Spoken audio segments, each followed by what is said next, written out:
ओम शांति। आज 1 मई 2025 की साकार मुरली। आज बाबा ने कहा, मीठे बच्चे, तुम बेहद के बाप से बेहद का वर्षा लेने आए हो। यह हद की कोई बात नहीं। तुम बड़े उमंग से बाप को याद करो तो पुरानी दुनिया भूल जाएगी। प्रश्न, कौन सी बात तुम्हें बार बार अपने से घोट कर पक्की करनी चाहिए? उत्तर, हम आत्मा है।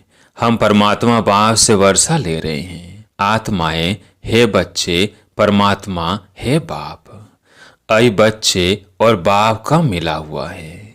यह बात बार बार घोट घोट कर पक्की करो। जितना आत्म अभिमानी बनते जाएंगे, देह अभिमान मिट जाएगा। गीत है जो पिया के साथ है। ओम शांति। बच्चे जानते हैं कि हम बाबा के साथ बैठे हुए हैं। यह बड़े थे बड़ा बाबा, सबका बाबा है। बाबा आया हुआ है। बाप से क्या मिलता है, यह तो सवाल ही नहीं उठता। बाप से मिलता यह वर्षा। यह सब का बेहद का बाप, जिससे बेहद का सुख, बेहद की प्रॉपर्टी मिलती है। वह हद की मिल्कियत। कोई के पास 1000, कोई के पास 5000 होगी, कोई के पास 10, 20 या 50 करोड़ अरब होंगे। अब वो तो सब है लौकिक बाबाएं और हद के बच्चे। यहाँ तुम बच्चे समझते हो हम बेहद के बाप पास आए हैं बेहद की प्रॉपर्टी लेने। दिल में आस तो रहती है ना, सिवाय स्कूल के और सत्संग आदि में कोई आस नहीं रहती। कहेंगे शांति मिले, वो तो मिल नहीं सकती। यहाँ तुम बच्चे समझते हो हम आए हैं विश्व नई दुनिया का मालिक बनने, नहीं तो यहाँ क्यों आए? बच्चे कितनी वृद्धि को पाते रहते हैं। कहते हैं बाबा हम तो विश्व का मालिक बनने आए हैं, हद की कोई बात ही नहीं। बाबा आपसे हम बेहद सौर का वर्षा लेने आए हैं। कल्प कल्प हम बाप से वर्षा लेते हैं, फिर माया बिल्ली छीन लेती है। इसलिए इसको हार जीत का खेल कहा जाता है। बाप बेट बच्चों को समझाते हैं। बच्चे भी नंबर वार समझते हैं। यह कोई साधु संत नहीं है। जैसे तुमको कपड़े पड़े हैं वैसे इनको पड़े हैं। यह तो बाबा है ना। कोई पूछेंगे किसके पास जाते हो? कहेंगे हम बाप दादा के पास जाते हैं। यह तो फैमिली हो गई। क्यों जाते, क्या लेने जाते? यह तो और कोई समझ न सके, कह न सके कि हम बाप दादा के पास जाते हैं। वर्षा उनसे मिलता है। दादे की प्रॉपर्टी के सब हकदार हैं। शिव बाबा के अविनाशी बच्चे यानी आत्माएं तो हो ही, फिर प्रजापिता ब्रह्मा के बनने से उनके पोत्रे पोत्रियां हो। अभी तुम जानते हो हम आत्मा हैं। यह तो बहुत पक्का घोटना चाहिए। हम आत्माएं परमात्मा बाप से वर्षा लेते हैं। हम आत्माएं बाप से आकर मिले हैं। आगे तो शरीर का भान था, फलाने फलाने नाम वाले ही प्रॉपर्टी लेते हैं। अभी तो हे आत्माएं परमात्मा से वर्षा लेते हैं। आत्माएं हे बच्चे, परमात्मा हे बाप। बच्चे और बाप का बहुत समय के बाद मेला लगता है, एक ही बारी। भक्ति मार्ग में फिर अनेक आर्टिफिशियल मेले लगते रहते हैं। यह सबसे वंडरफुल मेला। आत्माएं परमात्मा अलग रहे बहुकार। कौन? तुम आत्माएं। यह भी तुम समझते हो हम आत्माएं अपने स्वीट साइलेंस होम में रहने वाली हैं। अभी यहाँ पाठ बजाते बजाते थक गए हैं तो सन्यासी गुरु आदि के पास जाकर शांति मांगते हैं। समझते हैं वो घर बार छोड़ जंगल में जाते हैं, उनसे शांति मिलेगी। परंतु ऐसे है नहीं। अभी तो सभी शहर में आ गए हैं। जंगल में गुफाएं खाली पड़ी हैं। गुरु बनकर बैठे हैं। नहीं तो उन्हों को निवृत्ति मार्ग का ज्ञान दे पवित्रता सिखलानी है। आजकल तो देखो शादियां कराते रहते हैं। तुम बच्चे तो अपने योग बल से अपनी कर्मेंद्रियों को बस में करते हो। कर्मेंद्रियां योग बल से शीतल हो जाएंगी। कर्मेंद्रियां में चंचलता होती है ना। अब कर्मेंद्रियों पर जीत पानी है, जो कोई चंचलता ना चले। सिवाय योग बल से कर्मेंद्रियों का बस होना इम्पॉसिबल है। बाप कहते हैं कर्मेंद्रियों की चंचलता योग बल से ही टूटेगी। योग बल की ताकत तो है ना, इसमें बड़ी मेहनत लगती है। आगे चलकर कर्मेंद्रियों की चंचलता नहीं रहेगी। सतयुग में तो कोई गंदी बीमारी नहीं होती। यहाँ तुम कर्मेंद्रियों को बस कर जाते हो तो कोई भी गंदी बात वहां होती नहीं। नाम ही है स्वर्ग। उनको भूल जाने कारण लाखों वर्ष कह देते हैं। अभी तक भी मंदिर बनाते रहते हैं। अगर लाखों वर्ष हुए हो तो फिर बात ही याद न हो। यह मंदिर आदि क्यों बनाते? तुम्हारा कर्मेंद्रियां शीतल रहती है, कोई चंचलता नहीं रहती। शिव बाबा को तो कर्मेंद्रियां है नहीं, बाकी आत्मा में ज्ञान तो सारा है ना। वही शांति का सागर, सुख का सागर है। वो लोग कहते कर्मेंद्रियां बस नहीं हो सकती। बाप कहते हैं योग बल से तुम कर्मेंद्रियों को बस करो। बाप की याद में रहो। कोई बेकायदे काम कर्मेंद्रियों से नहीं करना है। ऐसे लवली बाप को याद करते करते प्रेम में आंसू आने चाहिए। आत्मा परमात्मा में लीन तो होती नहीं। बाप एक ही बार मिलते हैं। जब शरीर का लोन लेते हैं तो ऐसे बाप के साथ कितना प्यार से चलना चाहिए। बाबा को उछल आई ना हो बाबा विश्व का मालिक बनाते हैं, फिर धन माल क्या करेंगे। छोड़ो सब, जैसे पागल होते हैं ना। सब कहने लगे इनको बैठे बैठे क्या हुआ। धंधादि सब छोड़कर आ गए। खुशी का पारा चढ़ गया। साक्षात्कार होने लगे। राजाई मिलनी है, परंतु कैसे मिलेगी, क्या होगा, यह कुछ भी पता नहीं। बस मिलना है। उस खुशी में सब छोड़ दिया। फिर धीरे धीरे नॉलेज मिलती रहती है। तुम बच्चे यहाँ स्कूल में आए हो। एम ऑब्जेक्ट तो है ना, यह है राजयोग। बेहद के बाप से राजाई लेने आए हो। बच्चे जानते हैं हम उनसे पढ़ते हैं, जिसको याद करते थे कि बाबा आकर हमारे दुख हरो सुख दो। बच्चियां कहती है हमको श्री कृष्ण जैसा बच्चा मिले। अरे वो तो वैकुंठ में मिलेगा ना। कृष्ण वैकुंठ का है, उनको तुम झुलाते हो। तुम जैसा बच्चा तो वैकुंठ में ही मिलेगा ना। अभी तुम वैकुंठ की बादशाही लेने आए हो। वहां जरूर प्रिंस प्रिंसेस ही मिलेंगे। पवित्र बच्चा मिले, यह आस भी पूरी होती है। यूं तो प्रिंस प्रिंसेस यहाँ भी बहुत है, परंतु नरकवासी है। तुम चाहते हो स्वर्गवासी को। पढ़ाई तो बहुत सहज है। बाप कहते हैं तुमने बहुत भक्ति की है, धक्के खाए हैं। तुम कितना खुशी से तीर्थों आदि पर जाते हो। अमरनाथ पर जाते हैं। समझते हैं शंकर ने पार्वती को अमर कथा सुनाई। अमर कथा की सच्ची कथा तुम अभी सुनते हो। यह तो बाप बेट तुमको सुनाते हैं। तुम आए हो बाप के पास। जानते हो यह भाग्यशाली रथ है, इसने यह लोन पर लिया है। हम शिव बाबा के पास जाते हैं, उनकी श्रीमत पर चलेंगे। कुछ भी पूछना हो तो बाबा से पूछ सकते हो। कहते हैं बाबा हम बोल नहीं सकते, यह तो तुम पुरुषार्थ करो।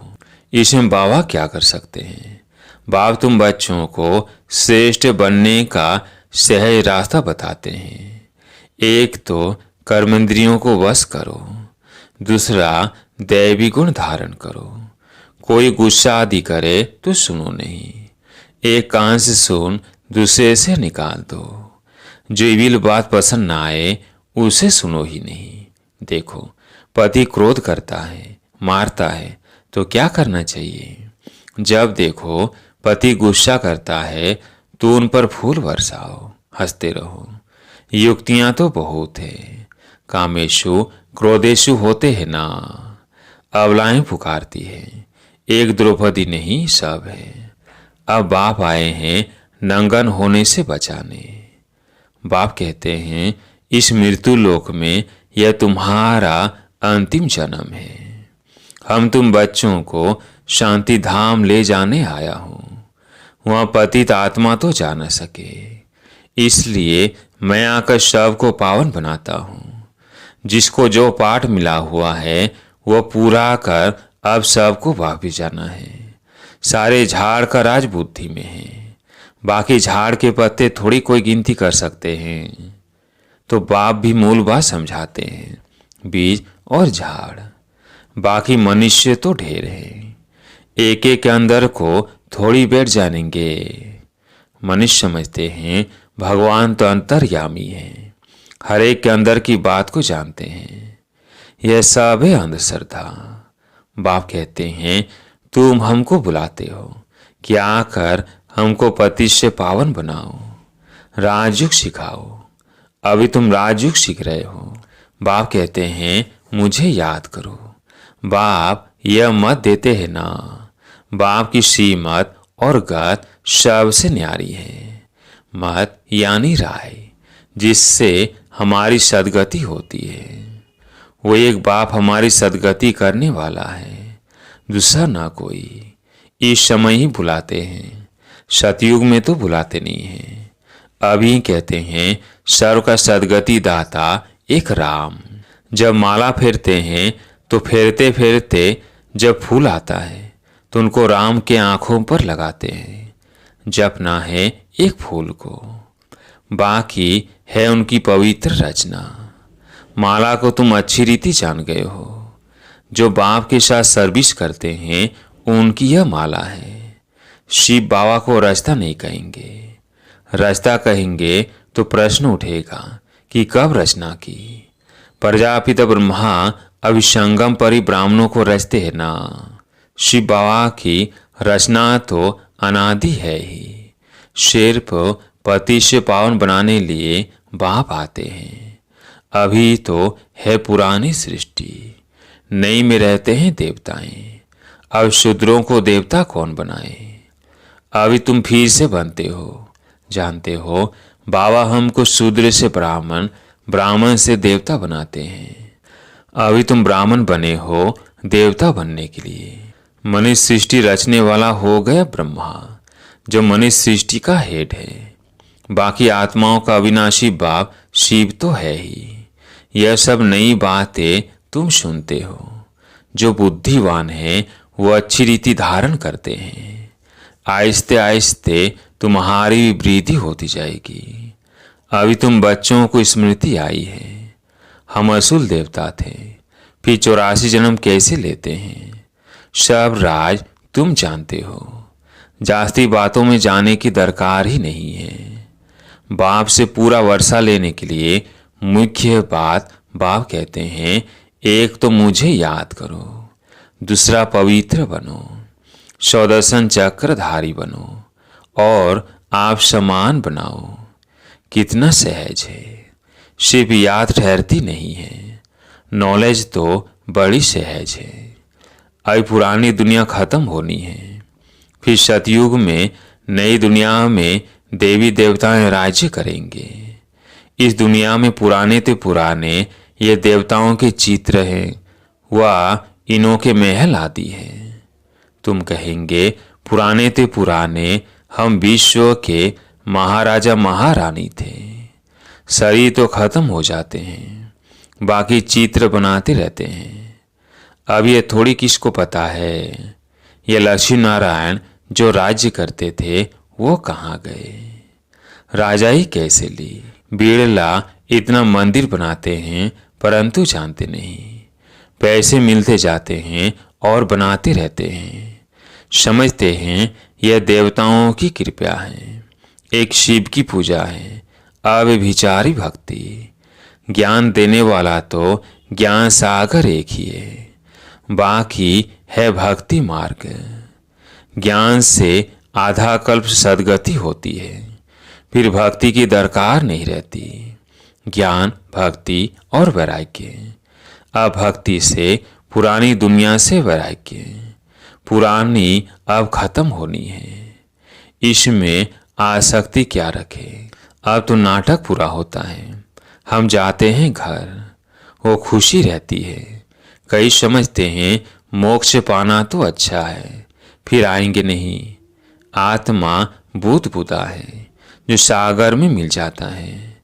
यह सब गपोड़े हैं। एक्टर तो एक्ट करेगा जरूर, जो घर बैठ जाए वो कोई एक्टर थोड़ी हुआ। मोक्ष होता नहीं, यह ड्रामा अनादि बना हुआ है। यहाँ तुमको कितनी नॉलेज मिलती है, मनुष्यों की बुद्धि में तो कुछ भी नहीं है। तुम्हारा पाठ ही है बाप से ज्ञान लेने का, वर्षा पाने का। तुम ड्रामा में बधाईमान हो, पुरुषार्थ जरूर करेंगे। ऐसे नहीं ड्रामा में होगा तो मिलेगा, फिर तो बैठ जाओ। लेकिन कर्म बिगर कोई रह नहीं सकता है, कर्म संन्यास हो ही नहीं सकता। अच्छा, मीठे मीठे सिकिल्दे बच्चों प्रति माता पिता बाप दादा का याद प्यार और गुड मॉर्निंग। रूहानी बाप की रूहानी बच्चों को नमस्ते। हम रूहानी बच्चों की रूहानी बाप दादा को याद प्यार गुड मॉर्निंग नमस्ते नमस्ते। धारणा के लिए मुख्य सार।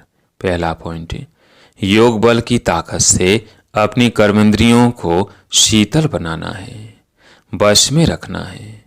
इविल बातें न तो सुननी है न सुनानी है। जो बात पसंद नहीं आती उसे एक कान से सुन दूसरे से निकाल देना है। दूसरा पॉइंट है, बाप से पूरा वर्षा लेने के लिए सौदर्शन चक्रधारी बनना है। पवित्र बन आप समान बनाने की सेवा करनी है। आज प्यारे मीठे बाबा का वरदान। मुरली के साज द्वारा माया को सरेंडर कराने वाले मुरलीधर भव।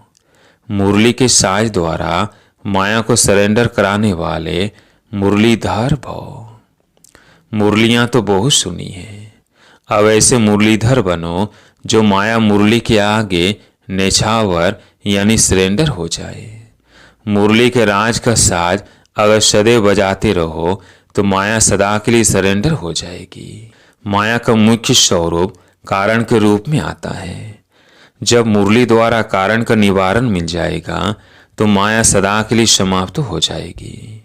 कारण खत्म अर्थात माया खत्म। आज का स्लोगन, अनुभवी स्वरूप बनो तो चेहरे से खुश नसीबी की झलक दिखाई देगी। अनुभवी स्वरूप बनो तो चेहरे से खुश नसीबी की झलक दिखाई देगी। आज का व्यक्ति सारा, रूहानी रॉयल्टी और प्यूरिटी की पर्सनैलिटी धारण करो। संगम युगी ब्राह्मण जीवन की विशेषता पवित्रता है। प्रवृत्ति में रहते अपवित्रता से निवृत्ति रहना, स्वप्न मात्र भी अपवित्रता के संकल्प से मुक्त रहना, यही विश्व को चैलेंज करने का साधन है। यही आप ब्राह्मणों की रूहानी रॉयल्टी और पर्सनैलिटी है।